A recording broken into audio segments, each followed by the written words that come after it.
जर तुम्ही सारखे पी-पी-टीज बनवत असाल ऑफिसेसमध्ये किंवा तुम्ही कॉलेज स्टुडंट असाल, स्कूल स्टुडंट असाल, तुम्हाला सारखं पी-पी-टीची गरज लागते. ह्याच्या आधी तुम्ही पी-पी-टी बनवण्यासाठी त्याच्याबद्दल पहिले माहिती शोधायची, त्यानंतर त्याच्यामध्ये लागणारे इमेजेस, कोणती इमेज टाकली पाहिजे हे शोधायचे व हे सर्व भेटल्यानंतर मायक्रोसॉफ्ट पॉवर पॉईंटमध्ये किंवा गुगल स्लाईडमध्ये त्यांना अरेंज करा, त्याच्यामध्ये फॉर्मॅट टाका, त्याचा फॉन्ट बदला, स्लाईड्स क्रिएट करा. ही खूप मेहनत लागायची, खूप जास्त तामझाम व्हायचा हे बनवण्यामध्ये. पण तुमचा जास्तीत जास्त वेळ ह्याच्याबद्दल शोधण्यामध्येच जायचा, जो वेळ तुम्ही बनवण्यामध्ये घालवला पाहिजे. पण हे जे नवीन टॉम ए आय नावाचं टूल आहे हे तुमचं काम एकदम सोपं करून देतं. 5 मिनिटापेक्षाही कमी वेळामध्ये हे तुम्हाला एक पीपीटी जनरेट करून देतं.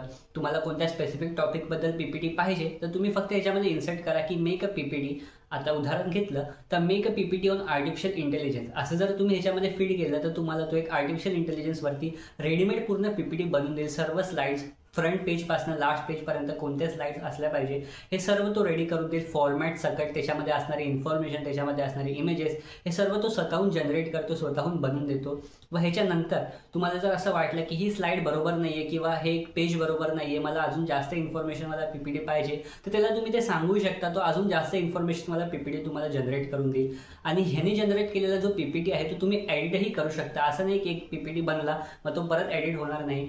हा तुम्हाला एक पीपीटी एक फॉर्मॅटमध्ये फाईल प्रोव्हाइड करतो, जी तुम्ही पॉवर पॉईंटवरती किंवा गुगल स्लाइड्समध्ये ओपन करून ह्याला परत रिएडिट करू शकता. ह्याच्याने तुमचा जो वेळ आहे, इन्फॉर्मेशन शोधण्याचा वेळ, त्याच्यामध्ये लागणारे इमेजेस शोधण्याचा वेळ व हे सर्व भेटल्यावर जो फॉर्मॅट क्रिएट करण्याचा वेळ आहे, हा सर्व वेळ तुमचा वाचतो. व तुम्ही जे स्पेसिफिक गोष्ट आहे ज्याच्याबद्दल तुम्हाला माहिती सांगायची आहे किंवा ज्याच्याबद्दल माहिती प्रोव्हाइड करायची त्याच्यामध्ये तुमचा काळ घालवू शकता. व 5 मिनिटापेक्षाही कमी वेळामध्ये हा तुम्हाला पीपीटी जनरेट करून देतो.